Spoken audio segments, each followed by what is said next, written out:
Bonjour, bienvenue dans le monde fascinant de l'hypnose. J'ai fait plus de 380 vidéos à ce jour sur l'hypnose, des inductions, certaines séances guidées, et vous savez que j'anime des formations à la fois sur Bordeaux, Toulouse, Aix-en-Provence et Nice. Également au Maroc où je suis de plus en plus souvent. Et puis l'hypnose m'a permis de travailler avec un grand nombre de champions sportifs dont 80% m'ont contacté parce qu'ils avaient des douleurs ou ils avaient eu des problèmes musculaires. Voilà. Donc je peux vous assurer que l'hypnose agit sur les douleurs, agit sur tout un tas de problématiques articulaires, musculaires.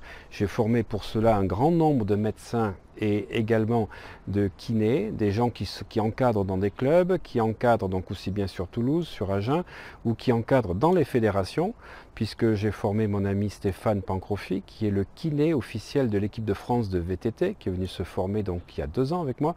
J'ai formé également donc Serge Niamke, qui est le médecin officiel donc de l'équipe Orica, qui est la 3e équipe de cyclistes professionnels.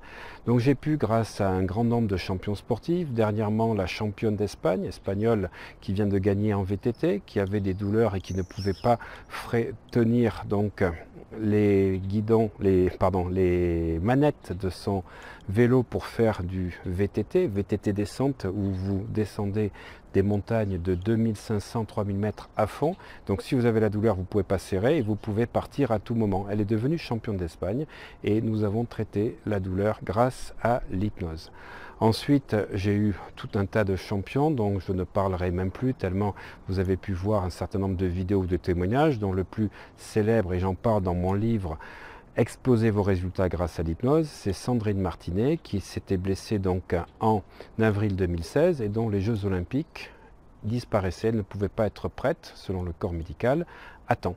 Voilà, alors bien évidemment elle a eu un travail extraordinaire de son ostéopathe kiné, mais en même temps on a travaillé l'hypnose pour pouvoir permettre d'accélérer et d'augmenter le temps de réadaptation. Voilà, et ça je l'ai fait également avec la numéro 2 mondiale de ski, Veronika Zuzulova, qui était blessée donc avant la saison et qui ne pouvait plus skier. La saison était terminée. On a pu faire un rétablissement record en 5 mois pour qu'elle puisse terminer la saison.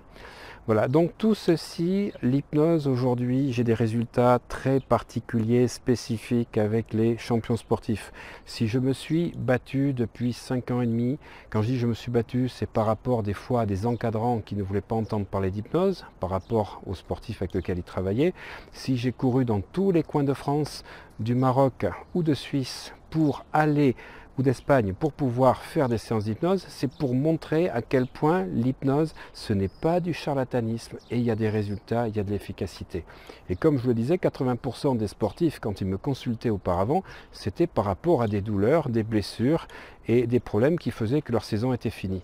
Et nous avons pu, et je pense à mon copain Nicolas Medj, que vous avez sur Facebook, qui est maintenant l'ailier du stade Agenais, du SUA, que j'ai connu à l'époque quand j'étais sur Albi, puisque je travaillais avec des joueurs d'Albi, de Castres, qui étaient à Oyonnax, et à l'époque il s'était blessé, donc rupture du croisé antérieur du genou, et donc il ne pouvait pas être prêt avant la fin de saison. Non seulement il a fini par revenir avant la fin de saison, mais il est devenu titulaire dans son équipe, et aujourd'hui il joue en top 14. Voilà. Et son kiné de l'époque, Stéphane, il avait demandé à la 2e séance de venir, mais il dit mais c'est pas possible, tu peux pas avoir fait des progrès en 2 jours comme ceci et courir comme un cabri alors que tu boitais il y a 2 jours. Eh bien, dans une de mes vidéos sur YouTube, vous avez effectivement le témoignage de Nico, c'était donc en 2015 à l'époque. Voilà. Donc tout ceci, j'ai pu montrer des résultats et les sportifs ont pu valider ce que je souhaitais appliquer au plus grand nombre pour montrer que l'hypnose fonctionne. Voilà. Alors, ce qui m'intéresse, c'est de pouvoir vous expliquer aujourd'hui que l'hypnose, elle va agir sur 2 aspects, à la fois la douleur, mais aussi ce qu'on appelle la souffrance. La souffrance qui contient des éléments cognitifs et des éléments émotionnels, parce que la douleur, c'est le signal que votre corps vous envoie maintenant, mais la souffrance, c'est la somme des événements passés douloureux, et c'est l'anticipation de choses qui ne sont pas encore arrivées, parce que votre système votre cerveau, pardon, excusez-moi, anticipe sur les douleurs qui ne sont pas encore là. Quand vous avez une douleur, dès que vous n'avez plus mal, vous pensez quand elle va arriver, parce que vous avez peur, vous avez des angoisses, vous avez des anxiétés, et vous avez peur qu'elle arrive. Du coup, vous la générez encore plus.